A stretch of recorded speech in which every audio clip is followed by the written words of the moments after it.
औज़ुबिल्लाहिमिनश्शैतानिर्रजीम बिस्मिल्लाहिर्रहमानिर्रहीम अस्सलाम वालेकुम। मैं लियाकत अली मेकन और आप देख रहे हैं बॉक्सिंग लियाकत। चैनल को यूट्यूब पे सर्च करें बॉक्सिंग लियाकत और चैनल को सब्सक्राइब करें। जब आप चैनल सब्सक्राइब करते हैं तो हमारा हौसला बढ़ता है। खुदारा चैनल को प्लीज़ ज़रूर सब्सक्राइब करें। आज का मेरा जो मौजू है, मेरा मौजू हमेशा सियासत पे रहता है। मैं सियासत से हटकर कभी भी प्रोग्राम नहीं करता। इक्का दुक्का मैंने ज़रूर प्रोग्राम किए हैं, लेकिन आज थोड़ी सी मैं उस्ताद और शागिर्द के मौजू पे बात करना चाहता हूँ कि एक उस्ताद किस तरह पूरे मुआशरे को तबाह बर्बाद करता है और किस तरह वही उस्ताद इस माशरे को एक अच्छाई की तरफ उसकी जो उड़ान है उसको परवान चढ़ाता है और फिर किस तरह एक मुआशरा बेहतरीन मुआशरा बन जाता है। क्योंकि मैंने बात की है कि मैं सियासत पे बात करता हूँ और मेरा ये भी मौजू सियासत पे है, तो कोई बंदा ये ना सोचे कि मैं आला अदलिया के बारे में कोई बात करने जा रहा हूँ या चीफ जस्टिस ऑफ पाकिस्तान के बारे में बात करने जा रहा हूँ। मैं उस किताब की बात करने जा रहा हूँ जो एक आइन है, और स्कूल के अंदर भी जो किताब होती है वो स्कूल का एक आइन होता है। कॉलेज की जो किताब है वो कॉलेज का एक आइन होता है। तो हर जगह पर हमारे ऊपर एक पाबंदियाँ लागू हैं और उन पाबंदियों का एहतराम हम पर वाजिब है, और एक मुसलमान होने के नाते तो हम पर वो बहुत ज़्यादा लागू हो जाता है। देखिए, जब कोई उस्ताद अपने शागिर्द की तरबियत कर रहा होता है तो वो अपने अकीदे, अपने सिस्टम, अपनी सोच के मुताबिक उसको परवान चढ़ा रहा होता है। अगर वो ये काम ना करे और सिर्फ़ किताब को मद्देनज़र रखे जो कि उस किताब के अंदर तालीमात दी जा रही हैं, अगर उसके मुताबिक उनको परवान चढ़ाए तो एक बेहतरीन मुआशरा जो है वो तश्कील पाता है और मुसलमान आहिस्ता आहिस्ता फिर तरक्की की जानिब गामज़न होते हैं। आज मुसलमान बहुत तरक्की कर गया है, लेकिन उसके बावजूद मुसलमानों का रास्ता मुसलसल रोका जा रहा है, और जो रोकने की में सबसे बड़ा किरदार है वो किसी भी उस्ताद का है। देखिए, जब किसी क्लास के अंदर या किसी स्कूल के अंदर कोई कादियानी टीचर होगा तो वो किताब के साथ साथ आपको अपनी तालीमात देगा। किसी स्कूल या कॉलेज के अंदर कोई यहूदी टीचर होगा तो आप उस किताब के साथ साथ वो अपना कल्चर आपके अंदर जो है आपके अंदर डालेगा। आपको समझ आएगी और आपको समझाने की कोशिश करेगा कि तुम्हारी ज़िंदगी के जो बेहतरीन पहलू हैं वो ये हैं, लेकिन वो अपना आप शो नहीं करेगा कि मैं कादियानी हूँ या कि मैं एक यहूदी हूँ। और जो तालिब इल्म होता है उसके लिए उस्ताद का एहतराम वाजिब है, और वो यही समझता है कि ये मेरा उस्ताद है, ये मुझे जो बातें पढ़ा रहा है, जो मुझे समझा रहा है बिल्कुल सही है। वो उसको यही समझ रहा होता है कि ये मेरे अकीदे का बंदा है, मेरे अकीदे के साथ है, ये एक मुसलमान है। लेकिन दर हकीकत वो मुसलमान नहीं होता, वो अपने हक़ाइक़ और जो सी अपने मकासद होते हैं वो हासिल करना चाह रहा होता है। जब कोई उस्ताद अपनी किताब से हट कर किसी को सबक देता है तो समझें वो मुआशरे को तबाह बर्बाद कर रहा है, और इस तरह पूरी दुनिया में होता है। और बिलखुसूस मुसलमानों को हमेशा जब टारगेट किया गया है तो वहाँ पर ऐसे ही उस्तादों को उतारा गया है जो तालीम के साथ साथ उनके ज़हन की जो पुख्तगी है, जो जिस तरफ जानी चाहिए उस तरफ जाने नहीं देते, उनको अपनी तरफ खींचते हैं और अपनी तरफ उनको मुंतकिल भी करते हैं। और यही सबसे बड़ी कमज़ोरी है, लेकिन इस कमज़ोरी पर काबू पाना नामुमकिन है, क्योंकि जब कोई बंदा किसी कुर्सी या किसी पोजीशन पर बैठा होता है तो उसके एक अपने इख्तियारात भी होते हैं और वो अपने इख्तियारात इस्तेमाल भी करता है, और ये हमने देखा है। और पूरी दुनिया जब से वजूद में आई है तब से हमने देखा है, पाकिस्तान की जो तारीख़ है उसको आप उठा के देख लें। 75 साला तारीख में हम जब भी कभी किसी जमात को अपने ऊपर मुसल्लत करते हैं, ज़ाहिर बात हम ही मुसल्लत करते हैं, जब एक वोट के ज़रिए उसको अपने ऊपर मुसल्लत करते हैं तो फिर बल्जी ही जल्दी उससे बेज़ारी का इज़हार भी हम कर देते हैं। आपको याद होगा जब पाकिस्तान तहरीक इंसाफ की हुकूमत को तहरीक अदम एतमाद के ज़रिए ख़त्म किया गया तो इमरान खान और शेख रशीद खुद ये कह चुके हैं कि ये वो मलबा था जो हम पे गिरना था, लेकिन मैं तो शुक्र अदा करता हूँ कि इन्होंने अदम एतमाद पेश की। और मैं ये समझता हूँ कि वो तकरीबन अपनी नाकामियों को तस्लीम कर रहे थे और वो ये समझ चुके थे कि मैंने पौने 4 साल में कुछ भी नहीं किया। अगर मुझे साल और मिल जाता तो शायद मैं तबाह बर्बाद ही हो जाता और मेरी सियासत जो थी वो पूरी तरह मलियामेट हो जाती।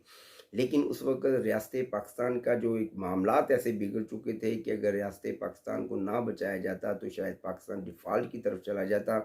आज एक बहुत बड़ी ब्रेकिंग न्यूज़ है जो मैं पाकिस्तान तहरीक इंसाफ के लिए बड़ा ही सरप्राइज़ होगा, और मैं लेकिन वो ज़रूर शेयर करूँगा, क्योंकि जब आप तज्ज़िया करते हैं तो आपको हालात और वाक़यात को पूरी तरह उस पे नज़र रख कर बात करनी चाहिए कि। और मैं आज चैलेंज करता हूँ, और मेरे जो दोस्त सुनते हैं, जो मुझे फ़ॉलो करते हैं, उन्हें पता है कि जब मैं कोई पेशन गोई करता हूँ तो अल्लाह की मदद से वो कितनी जल्दी सच भी साबित होती है। क्या आने वाले वक़्त में जो वक़्त आने वाला है, क्या इसी तरह पाकिस्तान तहरीक-ए-इंसाफ पाकिस्तान की अदलिया के वक़ार को बुलंद रखेगी, या यही जज साहिबान होंगे और पाकिस्तान तहरीक-ए-इंसाफ की जो बंदूकों का रुख है इन्हीं जज साहिबान की तरफ हो जाएगा?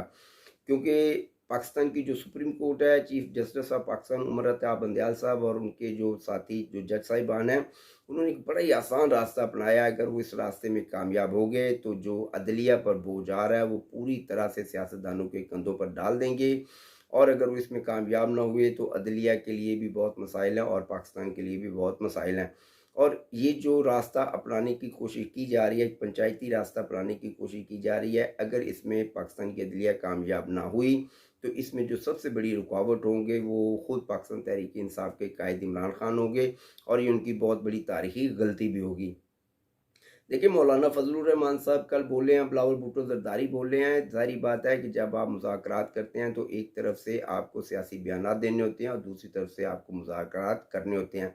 लेकिन अगर इमरान खान और पाकिस्तान तहरीक इंसाफ ने इनका बाइकाट किया, इन मुज़ाकरात का बाइकाट इन बयानात की वजह से किया जो मौलाना फजलुर रहमान ने दिए हैं, तो ये पाकिस्तान तहरीक इंसाफ की सियासत की बहुत बदतरीन गलती होगी।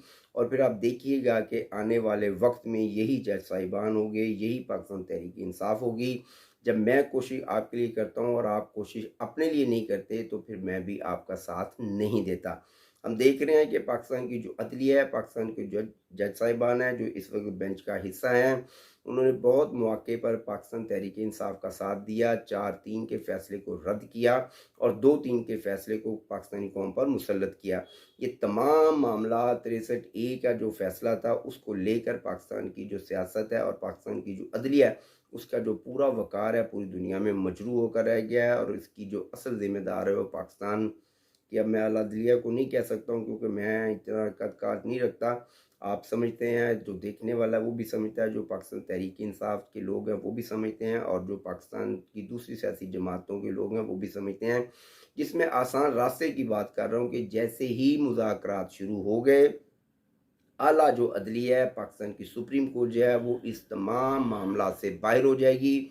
उसके बाद अगर इनके मामलात आपस में कुछ सेटलमेंट होते हैं तो तब भी अदलिया पर बोझ नहीं आएगा, अगर नहीं होते तो तब भी अदलिया पर बोझ नहीं आएगा। अदलिया ये बात कहकर आसानी से इस मामले को अपने आप से बाहर कर लेगी कि जब हमने 14 मई का फ़ैसला दे दिया तो उसके बाद मुज़ाकरात आपने किए, अब आपको फ़ैसला करना होगा इलेक्शन कब होंगे, अब इस मामले में हम नहीं आएंगे।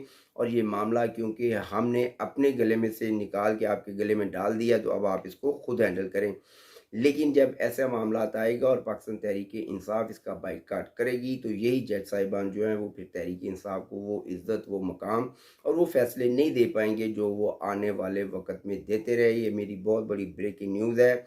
यही जज साहिबान होंगे और यही पाकिस्तान तहरीक इंसाफ होगी, और आने वाले वक्त में तमाम फैसले पाकिस्तान तहरीक इंसाफ के ख़िलाफ़ हो सकते हैं, बल्कि मुमकिना तौर पर होंगे, और पाकिस्तान तहरीक इंसाफ जो है वो पूरी तरह से बेज़ारी का इज़हार करेगी और फिर एक नई कैंपेन सोशल मीडिया पर शुरू होगी जो इन जज साहिबान की तज़लील पर ख़त्म होगी। खुदा न खास्ता बिल्कुल भी ऐसा नहीं होना चाहिए। मैं फिर कहता हूँ कि उस्ताद को अपने मुआशरे के और अपना जो शागिर्द है उसको सिर्फ़ उस किताब का सबक देना चाहिए, ना कि किताब से हट के कोई सबक देना चाहिए। मेरी बात समझ आए तो मेरी बात को शेयर करें। पाकिस्तान जिंदाबाद, मेरे इदारे पाइंदाबाद। अस्सलाम वालेकुम।